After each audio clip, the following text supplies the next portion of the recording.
నమస్తే D news కు స్వాగతం. నేను మీ కిరణ్మై. ముందుగా బులెటిన్లో హెడ్లైన్స్. అసెంబ్లీలో రెవెన్యూ విభాగాలపై ప్రస్తావించిన శాసనసభ్యులు, అధికారుల నిర్లక్ష్యంపై ఫిర్యాదు.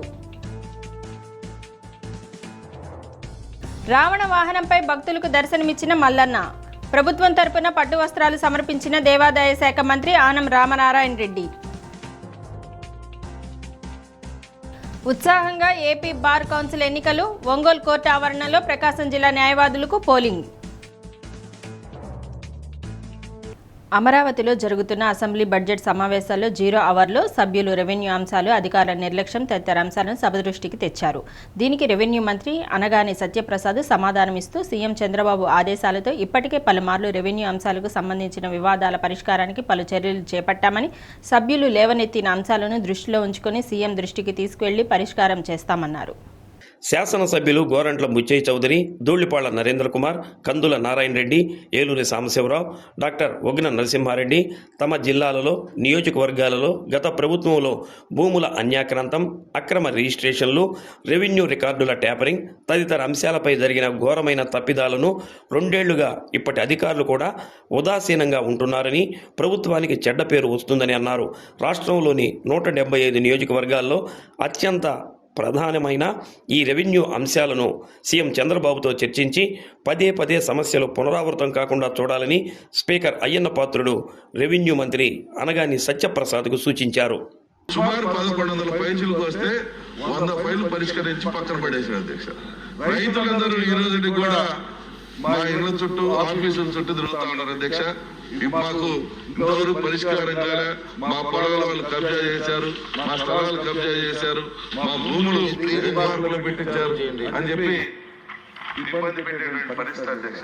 కష్టపడి పనిచేసిన కొందరు అధికారులు చేస్తున్నటువంటి తప్పిదాల వల్ల ఇబ్బందులు పడాల్సిన పరిస్థితి వస్తుందని చెప్పి మీ దృష్టికి తీసుకొస్తా ఉన్నారు అధ్యక్ష. అలాగే అధ్యక్ష, రీసర్వేల పేరుతో గ్రామాలలో జాయింట్ ఎల్పిఎం ఇచ్చారు అధ్యక్ష. ఈ జాయింట్ ఎల్పిఎంలలో ఒక పాస్ పుస్తకం ఉంటే ఆ పాస్ పుస్తకంలో 10 ఎకరాలు ఒక సర్వే నెంబర్ మీద 10 ఎకరాలు ఇచ్చేసారు అధ్యక్ష. ఇమీడియట్ గా దీన్ని పరిష్కరిస్తే మా ప్రాంతంలో రెవెన్యూ సమస్యలు తీరుతాయని చెప్పి సందర్భంగా మీ దృష్టికి తీసుకున్నారు. అధికారులతో మాట్లాడినా సరే పరిష్కారం అయినట్టుగా వాళ్ళు ప్రభుత్వాన్ని తప్పుగా పట్టిస్తున్నారు సార్. ఇది పూర్తిగా అధికారుల యొక్క ఆలోచనలో మార్పు రాకపోతే ఈ సమస్య ఎన్ని మార్గదర్శకాలు చేసినా కూడా సరిపోదు సార్. ఉదాహరణకి మా నియోజకవర్గంలో 839 సమస్యలు పరిష్కారం చేశారని చెప్పి రిపోర్టులు ఇచ్చారు. కనీసం దాంట్లో 10% కూడా ఖచ్చితంగా పరిష్కారం కాలేదనేది స్పష్టంగా కనబడతా ఉంది. అలాగే గౌరవ మంత్రి గారు దాదాపు మా నియోజకవర్గంలో ఈనాం సెటిల్మెంట్ ల్యాండ్ 4 విలేజెస్ లో దాదాపు 5,000 మంది రైతుల యొక్క భూములు అరెకరం, పాలెకరం, పర్సెంట్ 20 సెంట్లు ఉండే రైతులు కనీసం ఆయన 50 సార్లు మాట్లాడారు అధికారులతో. కానీ 2 సంవత్సరాలుగా ఆ సమస్య పురోగతి పరిష్కారం ఎక్కడ కూడా పురోగతి కనిపించకపోవడం స్పష్టంగా కనపడతా ఉంది. బట్టి స్పీకర్ గారి ద్వారా నేను ఈ మంత్రి గారికి రిక్వెస్ట్ చేస్తా ఉన్నా, దీని మీద ఒక స్పష్టత, ఒక ఫిర్యాదుల పరిష్కారంలో కానీ లేదా అర్జీల పరిష్కారంలో కానీ ఒక స్పష్టమైన విధానం కనుక ప్రవేశపెట్టకపోతే ఏదో ఒక సమాధానం ఇచ్చి అధికారులు తప్పించుకునే అవకాశం ఉంది. అనవసరంగా ఎవరైతే భూ హక్కుదారులు ఉన్నారో వారు తరతరాలుగా వస్తున్న భూమి మీద హక్కును కోల్పోయే పరిస్థితి ఉంది. కాబట్టి మీరు ప్రభుత్వానికి కనిగిరి నియోజకవర్గంలో గతంలోనే 170 ఎకరాలు అసైన్ ల్యాండ్ ని ప్రైవేట్ వ్యక్తులు పట్టాలు ఇచ్చేశారు అధ్యక్ష. అమ్మేశారు మామూలుగా ప్రైవేట్ గా. దాని మీద గతంలో కూడా ప్రైవేట్ ఇచ్చిన రెవెన్యూ సదస్సులో కూడా మీకు కంప్లైంట్ ఇవ్వడం జరిగింది అధ్యక్ష. వారు అక్కడ ఎంఆర్ఓలు కానీ ఆర్టీఓలు కానీ ఏం చెప్తారంటే మా దగ్గర స్టాఫ్ లేదు, ఎంక్వైరీ చేయాలంటే సమయం పడుతుందని చెప్పే పరిస్థితి అధ్యక్ష. అటువంటిది కాకుండా మామూలుగా స్టాఫ్ ని నియమించవలసిందిగా కోరుతూ, ఎందుకంటే మా వెనుకబడ్డ ప్రాంతం కాబట్టి అక్కడ ఎవరు రారు అధ్యక్ష. కాబట్టి అక్కడ సిబ్బంది తక్కువ చేత implementation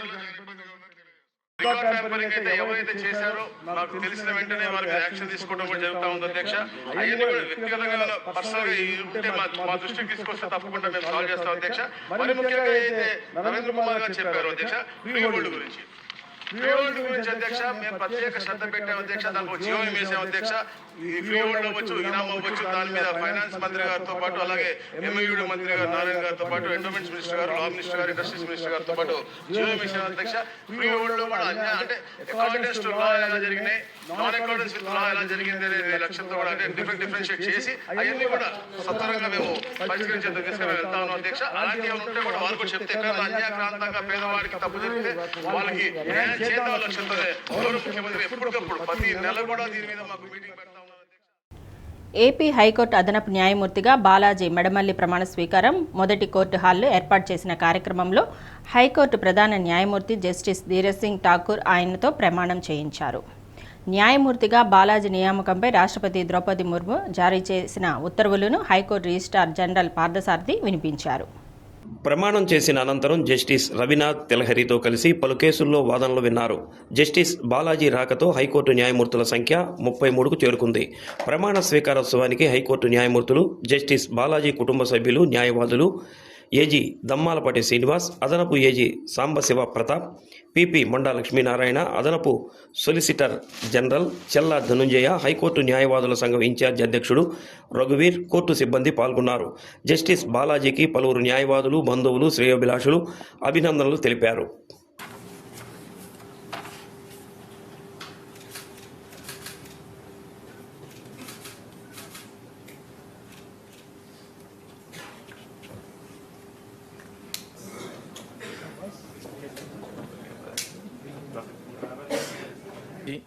Having been appointed an additional judge of the High Court of Andhra Pradesh, having been appointed an additional judge of High Court of Andhra Pradesh, do swear in the name of God do swear in the name of God that I will bear true faith and allegiance to the Constitution of India as by law established, that I will bear true faith and allegiance to the Constitution of India as by law established, that I will uphold the sovereignty and integrity of India, that I will uphold the sovereignty and integrity of India, that I will duly and faithfully and to the best of my ability, knowledge and judgment that I will duly and faithfully and to the best of my ability and knowledge and judgment perform the duties of my office without fear or favor, affection or ill will, perform the duties of my office without fear or favor, affection or ill will, and that I will uphold the Constitution and the laws. and that I will uphold the Constitution and the laws. Mahashivratri బ్రహ్మోత్సవ శోభతో శ్రీశైల మహాక్షేత్రం వెలుగులీనుతుంది. ఉత్సవాల్లో 5వ రోజు శ్రీ బ్రహ్మరాంబ మల్లికార్జున స్వామివారు రావణ వాహనంపై కొలువుదీరి భక్తులకు దర్శనమిచ్చారు. రాత్రి ఆలయ ప్రాంగణంలోని అక్క మహాదేవి అలంకార మండపంలో ఉత్సవమూర్తులకు అర్చకులు, వేద పండితులు ప్రత్యేక పూజలు నిర్వహించారు. పురవీధుల్లో నిర్వహించిన గ్రామోత్సవంలో వేల మంది భక్తులు స్వామి అమ్మవార్లను దర్శించుకున్నారు. అంతకుముందు దేవాదాయ శాఖ మంత్రి ఆనం రామనారాయణ రెడ్డి, శ్రీశైలం ఎమ్మెల్యే బొడ్డ రాజశేఖర రెడ్డి రాష్ట్ర ప్రభుత్వం తరపున స్వామివార్లకు పట్టు వస్త్రాలు సమర్పించారు. మహాశివుడి ఆశీస్సులు రాష్ట్ర ప్రభుత్వానికి ఉండాలని వేడుకున్నట్లు మంత్రి తెలిపారు. దేవాదాయ శాఖ కమిషనర్ కె రామచంద్రమోహన్, ధర్మకర్తల మండలి చైర్మన్ పోతుకుంట రమేష్ నాయుడు, కలెక్టర్ రాజకుమారి, ఈవో ఎం శ్రీనివాసరావు పాల్గొన్నారు. పరమేశ్వరుడు పరమేశ్వరి చక్కగా నెలకొని ఉండేటువంటి ఈ మహాక్షేత్రంలో తాను మోస్తూ వస్తూ ఉన్నాడు. ఇది అని చెప్పుతుండగా అదిగో అందమైనటువంటి వస్త్రాలను ధరించి కోలాటాలతో భామినీమణులు అద్భుతమైన శంఖద్వాన విశేషాలతో కూడినటువంటి అనేక విధాలైనటువంటి ఆ కళ్యాణ ధ్వనులు అన్ని వైపులా ఇస్తూ ఉన్నాం. చక్కగా ఉన్నటువంటి ఆ మార్గంలో అందమైనటువంటి కాంతి బాటగా మారిపోయింది. మొత్తం విహంగ వీక్షణం ద్వారా చూస్తున్నప్పుడు ఒక భక్తుడు చేసే పనులు కూడా ఒక్కొక్కసారి దైవానికి లీలావినోదాన్ని కలిగిస్తాయి. అందుకే రావణుడు శివుడు శిక్షించకుండా తన వాహనంగా చేసుకుని ప్రాణలింగ ప్రదమనం చేశాడు అని చెప్పి అంటారు. మహాశివరాత్రిని పురస్కరించుకుని ఈ నెల 14, 15 తేదీల్లో నిర్వహించనున్న పాకాల బీచ్ ఫెస్టివల్లో ఎలాంటి అవాంఛనీయ సంఘటనలు జరగకుండా కట్టుదిట్టంగా ఏర్పాట్లు చేయాలని కలెక్టర్ రాజాబాబు అధికారులను ఆదేశించారు. కలెక్టర్ రాజాబాబు, జేసీ కల్పనాకుమారి ఏర్పాట్లను పరిశీలించారు. పాకల బీచ్ ఫెస్టివల్కు నిర్వహించడానికి అవసరమైన అన్ని రకాల పనులు పూర్తి చేశామని కలెక్టర్ పి రాజాబాబు అన్నారు. ఉమ్మడి ప్రకాశం జిల్లాలోని ప్రజలందరూ కుటుంబ సమేతంగా బీచ్ ఫెస్టివల్స్కు హాజరు కావాలని కోరారు. బీచ్ ఫెస్టివల్ 14వ తేదీ ఉదయం 9 గంటల నుండి రాత్రి 11 గంటల వరకు, 15వ తేదీ శివరాత్రి సందర్భంగా ఉదయం 9 గంటల నుండి రాత్రి 1 గంట వరకు జరుగుతుందని కలెక్టర్ తెలిపారు. బీచ్ ఫెస్టివల్లో హెలికాప్టర్ రైడింగ్, ఫుడ్ కోర్టులు, ఎగ్జిబిషన్లు, సాంస్కృతిక కార్యక్రమాలు ఏర్పాటు చేయడం జరిగిందని అన్నారు. Special collector Sridhar Reddy, DPO Venkateswararao, DM and HO doctor Venkateswarlu, women and child welfare PD Suvarna, RDO Lakshmi Prasanna తదితరులు పాల్గొన్నారు.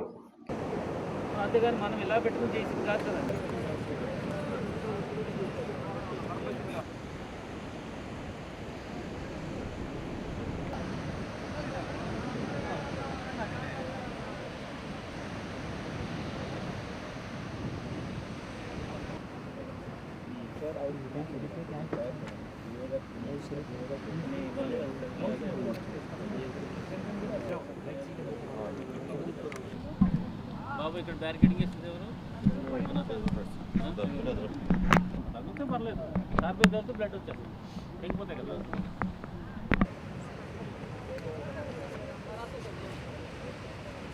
ఎన్ని స్టాల్స్ వచ్చినాయి? 25 మెప్ప 10.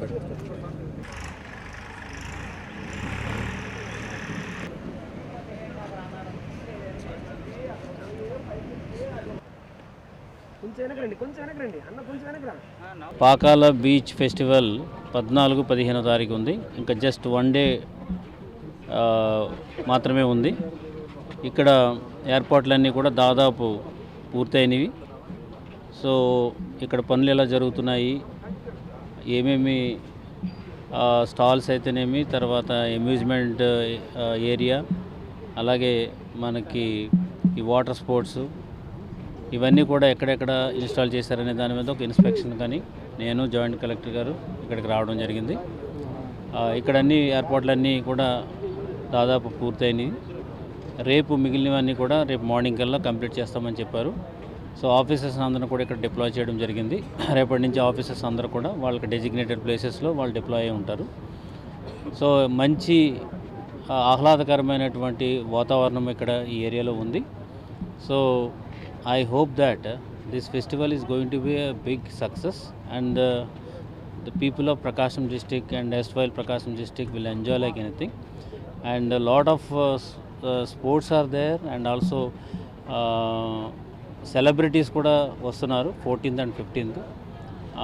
Suma garu vastunaru, tarvata Ravi garu vastunaru, danto paatu Jabardasth team వస్తుంది ఎంటర్టైన్ చేయడానికి. తర్వాత ఫేమస్ సింగర్స్ వస్తున్నారు. దీంతోపాటు మనకి సాగర్ హారతి ఉంటుంది. తర్వాత స్పెషల్ అట్రాక్షన్గా మనకి హెలి టూరిజం ఉంటుంది, హెలికాప్టర్ రైడ్స్ ఉంటున్నాయి, పారాగ్లైడింగ్ ఉంటుంది అని చెప్తున్నారు. దాంతోపాటు మనకి sand arts, selfie points, it's like an fun place లాగా ఎల్లుండిది కన్వర్ట్ కాబోతుంది. అందరూ కూడా వచ్చి ఫ్యామిలీతో వచ్చి ఎంజాయ్ చేయాలని సందర్భంగా తెలియజేస్తున్నాను. యాక్చువల్గా టైమింగ్స్ వచ్చేటప్పటికి మార్నింగ్ 9 గంటల నుంచి ఈవినింగ్ 11 వరకు ఉంటుంది. బట్ 15th శివరాత్రి కాబట్టి అది 1 గంట వరకు కూడా దాన్ని ఎక్స్టెండ్ చేయడం జరిగింది.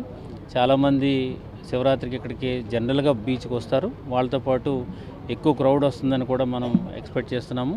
సుమారు 50,000 నుంచి 1,00,000 మంది దాకా వస్తారని ఎక్స్పెక్ట్ చేసి నేను అండ్ జిల్లా యంత్రాంగము, దాంతోపాటు ఎస్పీ గారు కూడా అన్ని ఏర్పాట్లు కూడా చేయడం జరిగింది.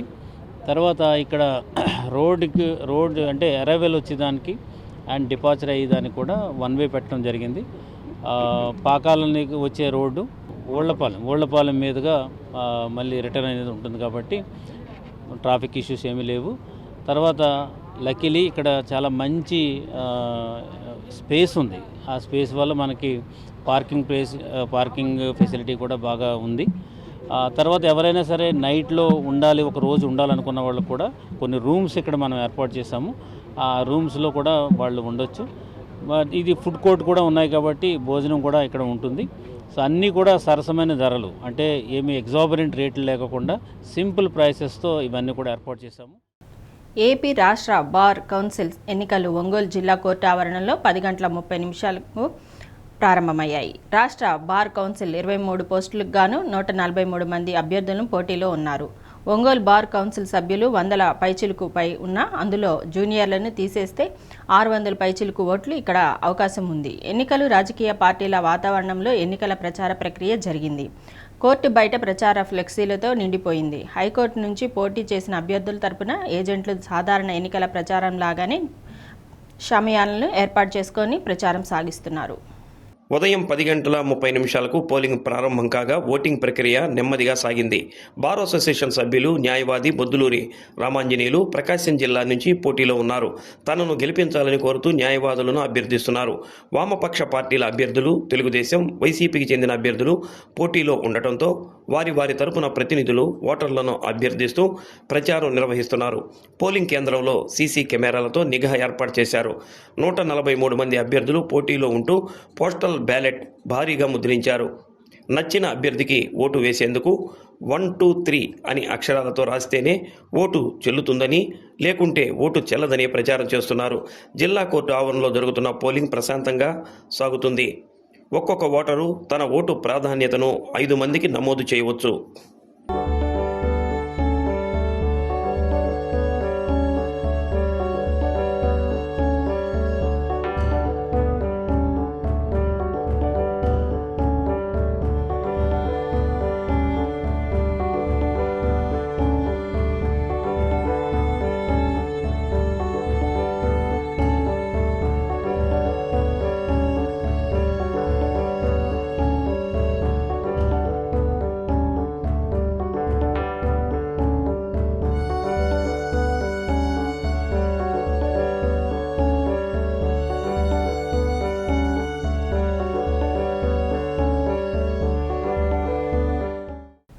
జిల్లాలోని వనరులను ప్రమోట్ చేస్తే పెట్టుబడులు వస్తాయని మారిటైమ్ బోర్డు చైర్మన్ దామచర్ల సత్య వెల్లడించారు. అందులో భాగంగా పాకలలో 2 రోజులు బీచ్ ఫెస్టివల్ నిర్వహిస్తున్నట్లు చెప్పారు. ఒంగోలులోని క్యాంప్ కార్యాలయంలో ఏర్పాటు చేసిన మీడియా సమావేశంలో బీచ్ ఫెస్టివల్కు సంబంధించిన వివరాలు తెలిపారు. గుజరాత్ తర్వాత అతిపెద్ద సముద్ర తీరం ఏపీలో ఉందని అన్నారు. పాకల బీచ్ ఫెస్టివల్స్పై రాష్ట్ర మంత్రి డోలా శ్రీ బాలవీరాంజనేయ స్వామితో కలిసి సీఎంతో చర్చించామని అన్నారు. జిల్లా కలెక్టర్ రాజాబాబు ప్రత్యేక చొరవ తీసుకుని బీచ్ ఫెస్టివల్స్ విజయవంతానికి ఎంతో కృషి చేస్తున్నారని కొనియాడారు. జిల్లాలోని అన్ని నియోజకవర్గాల్లో 2K రన్ నిర్వహించినట్టు తెలిపారు. ప్రకాశం జిల్లా చరిత్రలో నిలిచిపోయే విధంగా పాకల బీచ్ ఫెస్టివల్స్ నిర్వహిస్తున్నట్టు తెలిపారు. 2 రోజుల పాటు జరిగే ఈ ఫెస్టివల్స్లో ప్రజలందరూ పాల్గొనాలని దామచర్ల సత్య పిలుపునిచ్చారు.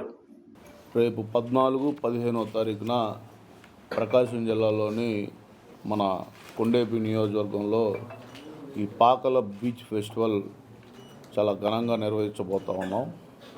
ఇప్పుడే మీ మీడియా సోదరులందరూ కూడా దీన్ని చాలా బాగా ఇప్పుడు దాకా ప్రమోషన్లో బాగా సహకరించారు.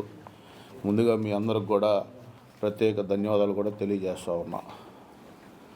ఏదైనా ఒక ప్రాంతం అభివృద్ధి చెందాలి అంటే అక్కడున్న వనరులని మనం ప్రమోట్ చేసుకునే దాంట్లో మనం ఆలోచన పెడితే ఇలాంటి కార్యక్రమం ఒకటి రూపొందించుకోవడానికి ఆస్కారం ఉంటుంది. మన ప్రకాశం జిల్లా వెనకబడిన ప్రకాశం జిల్లాలో ఈరోజు చీరాల, బాపట్ల, సూర్యలంక బీచ్ కూడా చాలా రద్దీ ఎక్కువ అవడంతో మనకి ఉన్న వనరుల్లో చూసుకుంటే ఈ పాకల బీచ్ చాలా అనువైన ప్రాంతం. ఒక అద్భుతమైన టూరిజం డెస్టినేషన్గా మన ప్రకాశం జిల్లాకి ఫ్యూచర్లో అది డెవలప్ కాబోతుందని కూడా ఈ సందర్భంగా మీకు తెలియజేస్తూ ఉన్నా. మొన్న కలెక్టర్ గారు కూడా దీన్ని ఒక ఛాలెంజింగ్గా తీసుకొని ఈ ప్రోగ్రామ్ని ఆయనకి అందరం వెళ్ళి కలిసి ఇలా ఈ ప్రోగ్రాం చేస్తే బాగుంటుందండి. ఎందుకంటే మనకి పాకల బీచ్కి శివరాత్రి రోజు సుమారుగా 15,000 మంది సముద్ర స్నానాలకు వస్తూ ఉంటారు. సో 14, 15 ఈ 2 రోజులు మనం నిర్వహించుకోగలిగితే ఈ ప్రాంతం ప్రకాశం జిల్లాలో ఒక అద్భుతమైన టూరిజం డెస్టినేషన్గా ఉంటుందనే ఆలోచనతో ఈ కార్యక్రమాన్ని విజయవంతంలో కూడా మీ సహాయ సహకారాలు కావాలని కూడా మిమ్మల్ని రిక్వెస్ట్ చేస్తూ ఉన్నా. వైజాగ్ ఉత్సవాలు కానీ, అరకు ఫెస్టివల్స్ కానీ, మొన్న అమరావతిలో ఆవకాయ అనే ఒక కార్యక్రమం తీసుకొని మన అక్కడున్న లోకల్ కల్చర్స్ని అన్నీ ప్రమోట్ చేయటం, ఒక మంచి సంస్కృతి. జనాలు కూడా ఇప్పుడున్న ప్రజలైతే సుమారుగా రోజుకి 10-14 గంటలు మన ఫోన్లతోనే సరిపోతూ ఉంది. ఒక రిక్రియేషను, ఒక రిలాక్సేషన్ కావాలి. రోజు ఈ స్ట్రెస్ లైఫ్లో నుంచి వాళ్ళకు కూడా కొంచెం ఆనందంగా కార్యక్రమాలు రూపొందించాలనే ఒక ఆలోచనతో ఈ బీచ్ ఫెస్టివల్ నిర్వహించడం జరుగుతుంది. 14వ తారీఖున మన రాష్ట్ర బడ్జెట్ ప్రవేశపెట్టే రోజు. ఎమ్మెల్యేలు అందరూ ఆ రోజు అసెంబ్లీలో ఉంటారు కాబట్టి ఈవినింగ్కి ఆ ప్రోగ్రాము వచ్చే జనానికి ఎంటర్టైన్మెంట్ మిస్ అవుతారని మార్నింగ్ మన పార్లమెంట్ సభ్యులు మాగుంట శ్రీనివాసరెడ్డి గారితో ఈ ప్రోగ్రాం, ఈ అమ్యూజ్మెంట్ పార్క్స్ కానీ ఈ ఎంటర్టైన్మెంట్ ప్రోగ్రామ్స్ అన్నీ ఇనాగ్రేషన్ చేస్తాం. ఈ కార్యక్రమానికి మన గౌరవ కలెక్టర్ గారు, మన జిల్లా అధికారులు అందరూ కూడా ఇందులో పార్టిసిపేట్ చేస్తారు. ఒక తక్కువ టైంలో ఇంత పెద్ద కార్యక్రమం తీసుకోవటం కూడా ఒక ఛాలెంజింగ్గా తీసుకొని మా నాయకుడు నారా చంద్రబాబు నాయుడు గారు యోగాంధ్ర గిన్నిస్ బుక్ రికార్డులో అతి తక్కువ టైంలో అంత పెద్ద ఈవెంట్ చేసిన ఆయన స్ఫూర్తితోటి ఈ కార్యక్రమం తీసుకోవడం జరిగింది. కాబట్టి ఈ ప్రకాశం జిల్లాలోని ప్రజలందరూ ఈ 2 రోజులు మీరు ఈ బీచ్ ఫెస్టివల్కి వచ్చి వాళ్ళు ఆనందంగా గడపాలని అనేక కార్యక్రమాలు కూడా ఈ దీంట్లో ఉన్నాయి. కాబట్టి అందరూ పాల్గొనాలని మనస్ఫూర్తిగా కోరుకుంటా ఉన్నాం. ఎన్నికల సమయంలో ఇచ్చిన హామీలను అమలు చేయాలని కోరుతూ రాష్ట్ర ఉపాధ్యాయ సంఘం ప్రకాశం జిల్లా శాఖ ఆధ్వర్యంలో కలెక్టరేట్ వద్ద ధర్నా నిర్వహించారు. 11వ పీఆర్పీ గడువు పూర్తయి 30 నెలలు గడిచిన ప్రభుత్వం 12వ పీఆర్పీ కమిటీని ఏర్పాటు చేయలేదని జిల్లా అధ్యక్షుడు ఎస్ వెంకటేశ్వర్లు, ప్రధాన కార్యదర్శి గవిని శివశంకర్ విమర్శించారు. రాష్ట్రంలోని ఉద్యోగులు, ఉపాధ్యాయులు, పెన్షనర్లకు నష్టం జరుగుతుందని అన్నారు. ప్రభుత్వం 30% మధ్యంతర భృతి చెల్లించాలని డిమాండ్ చేశారు. రాష్ట్ర కార్యదర్శి వేమా శేషు, జిల్లా నాయకులు ఆదినారాయణ, మహబూబ్ జాన్, వెంకటేశ్వర్లు, రమేష్, మాధవరావు, రమణయ్య తదితరులు పాల్గొన్నారు.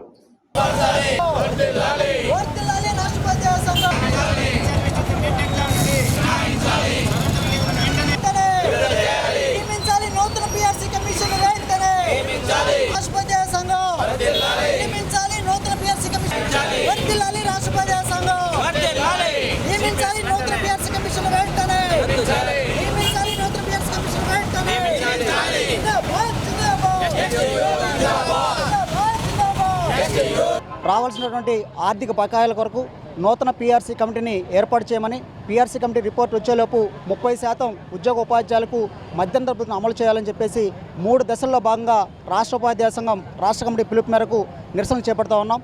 మొదటి దశలో జనవరి 30వ తేదీన రాష్ట్ర వ్యాప్తంగా అన్ని మండల తహసీల్దార్లకు వినతి పత్రాలు ఇచ్చాం. 2వ దశలో భాగంగా ఈరోజు అన్ని కలెక్టరేట్లు ముట్టడి చేస్తూ ఉన్నాం. అదేవిధంగా 3వ దశలో ఈ నెల 25వ తేదీ మనం చలో విజయ కార్యక్రమం చేపట్టి ఆ రోజు అక్కడ నిరసన తెలియజేయబోతా ఉన్నాం. ఈ ఉద్యమం తీవ్ర రూపం దాల్చక ముందే రాష్ట్ర ప్రభుత్వం మేల్కొని ఉద్యోగ ఉపాధ్యాయులకు రావాల్సిన ఆర్థిక బకాయిలను వెంటనే చెల్లించి నూతన పీఆర్సీ కమిటీని ఏర్పాటు చేయాలని జేఏసీ ఏర్పడి మాకు రావాల్సినటువంటి ఆర్థిక బకాయిలు సాధించుకోవడానికి మా యొక్క రాష్ట్ర సంఘం ఇచ్చిన పిలుపు మేరకు 2వ దశలో భాగంగా ఈరోజు ఉద్యమం స్టార్ట్ చేశాం. ముఖ్యంగా ఉద్యోగ ఉపాధ్యాయుల జీవన మరణ సమస్య అయినటువంటి సిపిఎస్ రద్దు చేస్తానని గత ప్రభుత్వంలో ఉన్నటువంటి ముఖ్యమంత్రి మాయమాటలు చెప్పాడు. ఆ ప్రభుత్వాన్ని మార్చేసి కూటమి ప్రభుత్వం వస్తుంది, మాకు ఆశలు కల్పించారు. జీవన మరణ సమస్యగా ఉన్నటువంటి సిపిఎస్ రద్దు చేస్తామన్నారు. ఇప్పుడు కూడా గత 2 సంవత్సరాలు పూర్తయినప్పటికీ ఇంతవరకు దాని మీద ఎటువంటి చర్య తీసుకోలేదు. డిప్యూటీ సీఎం అయినటువంటి పవన్ కళ్యాణ్ గారు మా కూటమి ప్రభుత్వం రాగానే నెల రోజుల్లో సిపిఎస్ మీద మేము ఒక కార్యాచరణ ప్రకటించి రద్దు చేసి ఓపీఎస్ ప్రవేశపెడతామన్నారు. మాట తప్పుతున్నారు. ఆర్థిక బకాయిలు 34,000 కోట్ల రూపాయలు ఈ రోజుకి పెండింగ్లో ఉన్నాయి. అదేవిధంగా 2 ఇయర్స్ అయినప్పటికీ ఇంతవరకు 4 డిఎల్ పెండింగ్లో ఉన్నాయి. 12వ పీఆర్సీ కమిషనర్ని ఇంతవరకు నియామకం చేయనటువంటి ఇన్ని సమస్యలతో కొట్టిమిట్టాడుతున్నటువంటి ఉద్యోగ ఉపాధ్యాయ పెన్షనర్ల కార్మికుల యొక్క సమస్యలను కానీ ప్రభుత్వం పరిష్కరించినట్లయితే విజయవాడ ధర్నా చౌక్ని నెల 25 ముట్టడించడానికి మేము కృషి చేస్తామని చెప్పి రాష్ట్రంలోని సముద్ర తీర ప్రాంతంలో ప్రతి 50 కిలోమీటర్లకు ఒక పోర్టు కట్టనున్నట్లు maritime board chairman Damacharla Satyanarayana తెలిపారు. చిన్నగంజాంలో క్యాపిటల్ బోర్డు రాబోతున్నట్లు చెప్పారు. ఒంగోలు క్యాంప్ కార్యాలయంలో ఏర్పాటు చేసిన మీడియా సమావేశంలో మారిటైమ్ బోర్డు ద్వారా రాష్ట్రంలో అమలు చేయనున్న అభివృద్ధి కార్యక్రమాల గురించి వివరించారు. సింగరాయకొండ మండలం పాకలలో షిప్పింగ్ ల్యాండ్ సెంటర్ ఏర్పాటు చేస్తున్నట్టు తెలిపారు. మారిటైమ్ బోర్డు ద్వారా కొత్తపట్నం బీచ్లో 300 కోట్లతో అభివృద్ధి పనులు చేపట్టనున్నామని అన్నారు.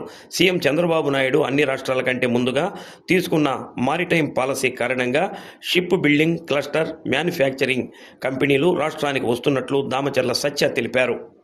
నారా చంద్రబాబు నాయుడు గారు ప్రతి 50 కిలోమీటర్లకి ఒక పోర్ట్ కట్టాలని ఒక ఆలోచనతోటి ఈ ఇన్వెస్టర్స్ కూడా మనకు ముందుకు వస్తూ ఉన్నారు. త్వరలో మన ప్రకాశం జిల్లాలో చిన్నగంజాంలో ఒక క్యాప్టివ్ పోర్ట్ కూడా త్వరలో రాబోతూ ఉంది.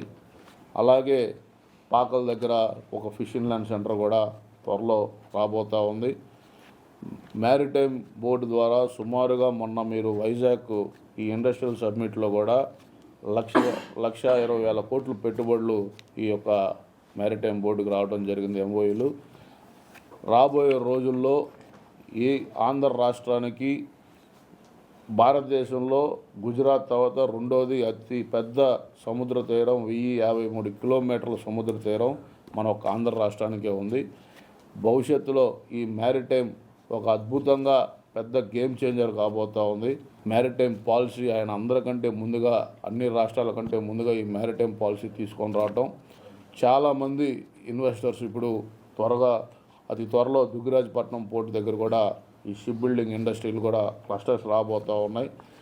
భవిష్యత్తులో ఆంధ్రప్రదేశ్ భారతదేశంలోనే ఒక అద్భుతమైన షిప్ బిల్డింగ్ క్లస్టర్ మ్యానుఫ్యాక్చరింగ్ కంపెనీలు ఎక్కువ మన ఆంధ్రప్రదేశ్లోనే తయారవుతాయని కూడా తెలియజేసుకుంటూ, రామాయపట్నం పోర్టు ఇప్పటికీ పోయిన ప్రభుత్వం 32% చేస్తే రేపు వచ్చే ఈ సంవత్సరం డిసెంబర్కి అది త్వరలో ప్రారంభించడానికి కూడా సిద్ధంగా ఉన్నాం. 75% పనులన్నీ పూర్తయిపోయి ఉన్నాయి. రామాయపట్నం పోర్టు ఫిషింగ్ హార్బర్కి టెండర్లు పిలవటం, అదేదో ఒక 20% వాళ్ళు పనులు కూడా ఏమీ చేయకుండానే ఉండటం వల్ల అది పెండింగ్లో ఉంది. ఇంకా రానున్న 2-3 నెలల్లో అది 350 కోట్లతోటి టెండర్లకి మ్యారిటైమ్ ద్వారానే అది టెండర్లకి పిలవబోతూ ఉన్నాం. ప్రపంచీకరణ, ప్రభుత్వాల విధానాలు ఏవైనా కానీ రాను రాను ప్రైవేటీకరణతో ప్రభుత్వ ఉద్యోగాలు గతంలోలాగా ప్రతి ఏటా నియామకాలకు నోచుకోవటం లేదు. ఈ నేపథ్యంలో అత్యవసర విభాగాలకు సంబంధించి తప్పనిసరి పరిస్థితుల్లో ప్రభుత్వ ఉద్యోగాల భర్తీకి నిర్వహిస్తున్న పోటీల్లో ఒక ఉద్యోగానికి లక్షల్లో పోటీ పడుతున్నారు. చివరకు అటెండర్ ఉద్యోగానికి సైతము పోస్ట్ గ్రాడ్యుయేషన్ అర్హత గలవారు సిద్ధపడుతున్నారంటే ప్రభుత్వ ఉద్యోగాలకు ఉన్న పోటీ క్రేజ్ ఏ మేరకు ఉందో తెలుస్తుంది. పద్మవ్యూహం లాంటి ప్రభుత్వ ఉద్యోగాల సాధనతో ఎంతో ప్రతిభ, పట్టుదల, అహర్నిశలు శ్రమపడి కొందరు విజేతలయ్యారు. వారిలో ఒంగోలుకు చెందిన ఓ అక్క తమ్ముడు ఈ ఘనతను సాధించారు. ఒంగోలు దారావారి తోటకు చెందిన వెంకటేశ్వరరావు ఇంటెలిజెన్స్ విభాగంలో సబ్ ఇన్స్పెక్టర్. వెంకటేశ్వరరావు కనక మహాలక్ష్మి దంపతులకు రమ్యశ్రీ కుమార్తె కాగా సాయి సూర్య కుమారుడు. రమ్యశ్రీ గ్రాడ్యుయేషన్ అనంతరం కొంతకాలం టీసీఎస్లో సాఫ్ట్వేర్ ఇంజనీర్గా పనిచేశారు. సాఫ్ట్వేర్ ఇంజనీర్గా మంచి ప్యాకేజీతో వేతనం లభిస్తున్నా తండ్రి పోలీసు సబ్ ఇన్స్పెక్టర్గా పనిచేసే విధానం, దాంతో పబ్లిక్ సర్వీస్పై ఆసక్తితో సాఫ్ట్వేర్ ఉద్యోగానికి రాజీనామా చేసి ప్రభుత్వ ఉద్యోగాల పోటీ పరీక్షలపై దృష్టి సారించారు. పట్టుదలతో సివిల్ సర్వీసెస్ కోచింగ్ తీసుకుంటూ 1-2 సార్లు ప్రయత్నించినా సక్సెస్ కాలేదు. మరోసారి గ్రూప్ 1కు సిద్ధమైనా అక్కడ ఫలితం రాకపోవడంతో నిరాశ చెందకుండా గ్రూప్ 2లో విజయం సాధించి డిప్యూటీ తహసీల్దార్ పోస్టుకు ఎంపికయ్యారు. రమ్యశ్రీ తమ్ముడు సాయి సూర్య గ్రాడ్యుయేషన్ తర్వాత అక్క రమ్యశ్రీ స్ఫూర్తితో తాను కూడా సివిల్స్ ప్రిపేర్ అవుతూ గ్రూప్ 2 పోస్టుకు దరఖాస్తు చేసుకున్నాడు. అక్కడ నుండి బంధువుల ఇళ్లలో జరిగే శుభకార్యాలకు కూడా దూరంగా ఉంటూ 1-2 సార్లు విఫలమైనా ఈసారి తప్పనిసరిగా గోల్ సాధించాలన్న పట్టుదలతో రోజుకు 8 గంటలు చదవటం, అక్క తమ్ముడు గ్రూప్ డిస్కషన్ చేయటం, ప్రతిరోజు రివిజన్కు నిర్దిష్ట సమయం కేటాయించడం, స్లిప్ టెస్ట్ సిరీస్ రాస్తూ నైపుణ్యాన్ని పెంచుకున్నారు. కోచింగ్ సెంటర్లో ఇచ్చే శిక్షణ కన్నా సెల్ఫ్ ప్రిపరేషన్ సక్సెస్ ఇస్తుందన్న దృఢ నమ్మకంతో అహర్నిశలు కష్టపడ్డారు.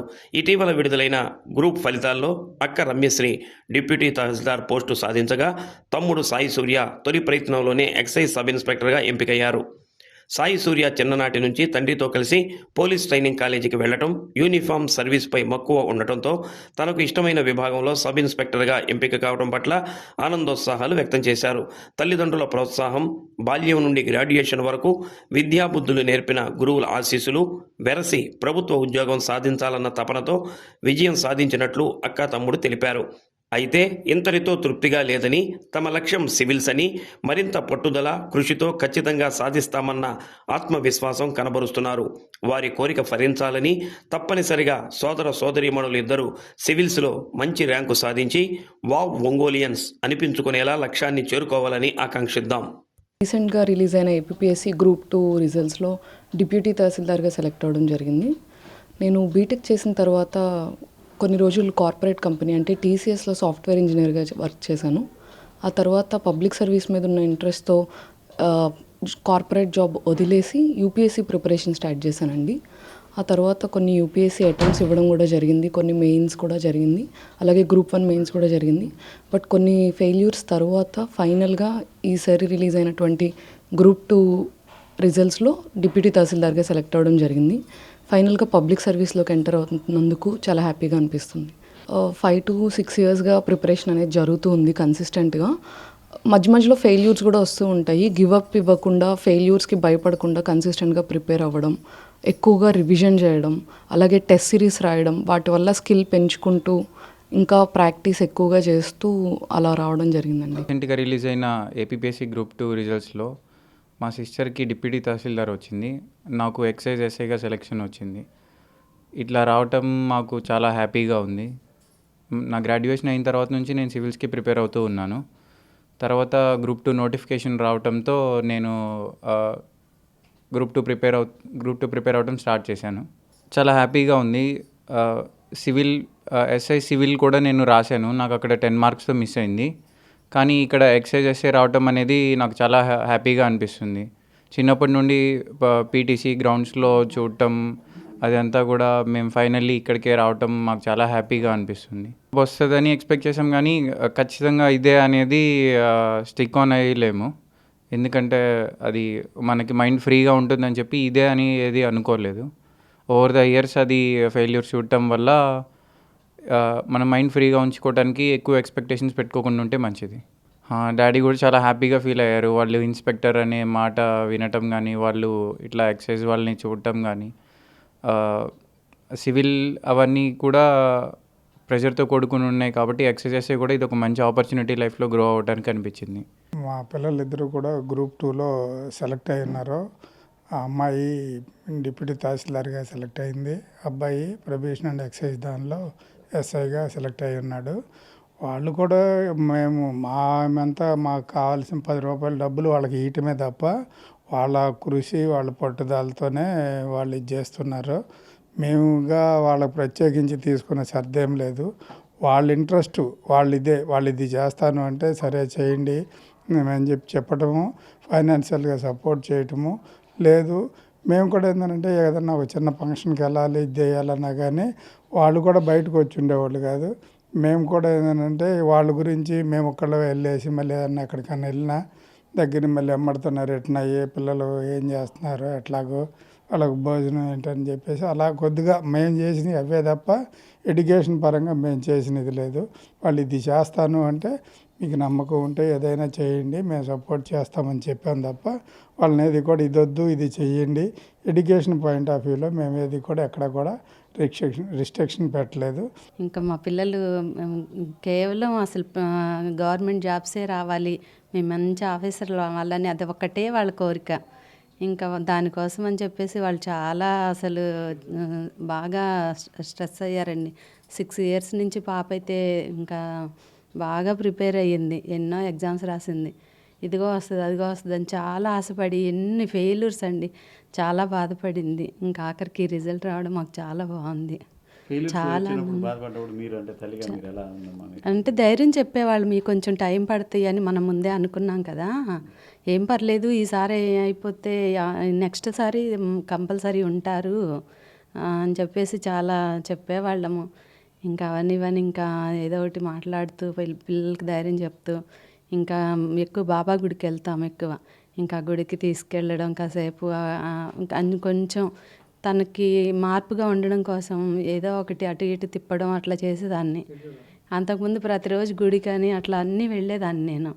ఇంకా వీళ్ళు ఈ ప్రిపరేషన్లోకి వచ్చాక ఇంకా వాళ్ళకి తోడుగా ఉండడమే నాకు ఇష్టంగా ఉండేదన్నమాట.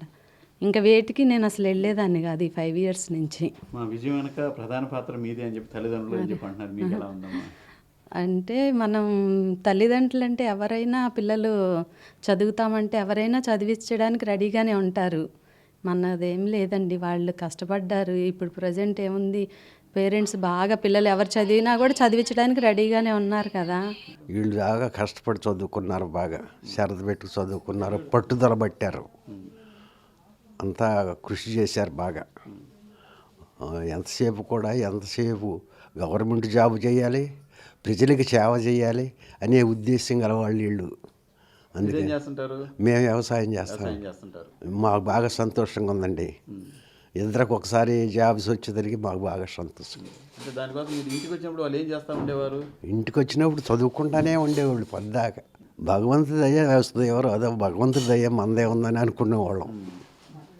T20 వరల్డ్ కప్ ఛాంపియన్షిప్ టోర్నమెంట్లో పెండింగ్ ఛాంపియన్ భారత్ తిరుగులేని ఆధిపత్యాన్ని ప్రదర్శిస్తుంది. టోర్నమెంట్లో వరుసగా 2వ విజయాన్ని కైవసం చేసుకుంది. నమీబియాతో జరిగిన మ్యాచ్లో టాస్ గెలుచుకున్న ప్రత్యర్థి జట్టు బౌలింగ్ను ఎంచుకుంది. ఇటీవల భారత్ జట్టులో మరలా స్థానం పొందిన ఇషాన్ కిషన్ ఆడిన ప్రతి మ్యాచ్లోనూ పరుగులు ఊచకోత కోస్తున్నాడు.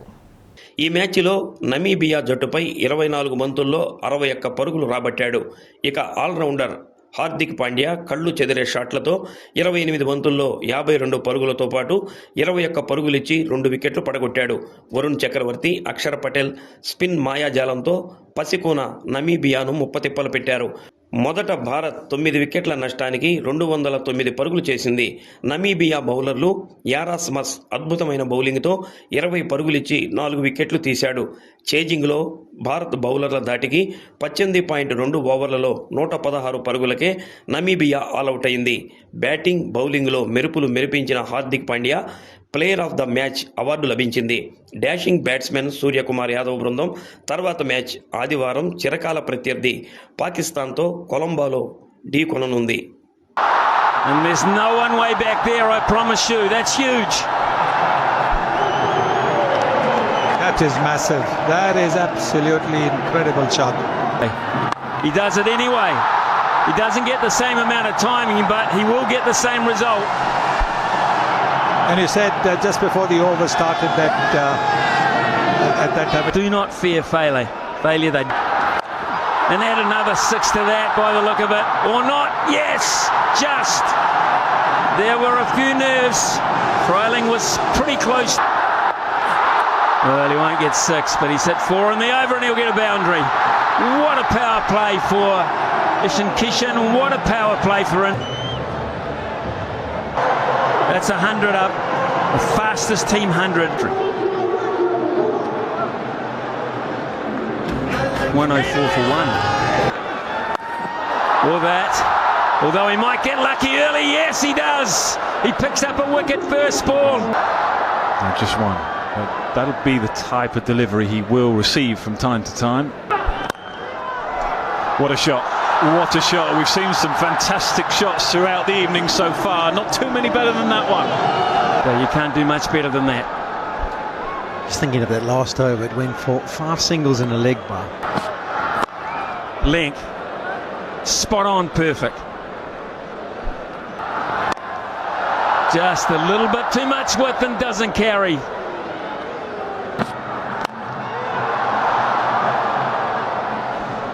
Funny thing is, we watched that in 2 overs in a row, so something's not feeling right in his hands. Oh boy! Oh, that's a long way back over mid-wicket. That's his third 50.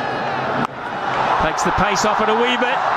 And taken! This could be brilliant! Oh, wonderful catch! That is... And dispatched it big. Again, good speed. That's not the reason we are told that it was ruled out as a... So, I'm not sure he's got enough of this, unfortunately. Straight up in the air, comfortable catch. Akshar Patel, a safe pair of hands, and Namibia lose their third. Yes.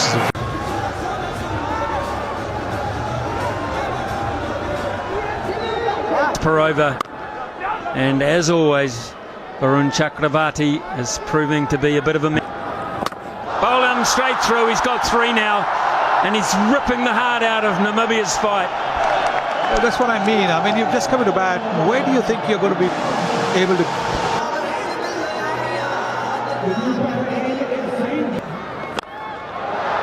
Now, an opportunity here as well. Tilak Varma making no mistake.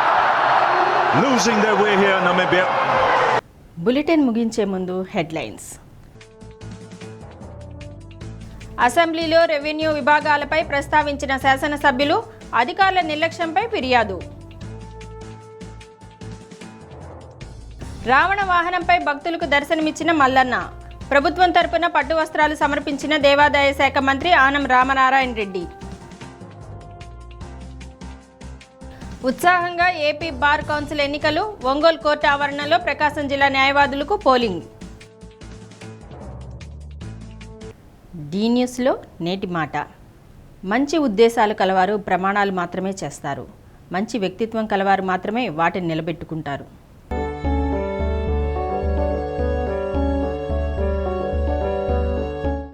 D news ఇంతటితో సమాప్తం. నిరంతరం చూస్తూ ఉండండి D news.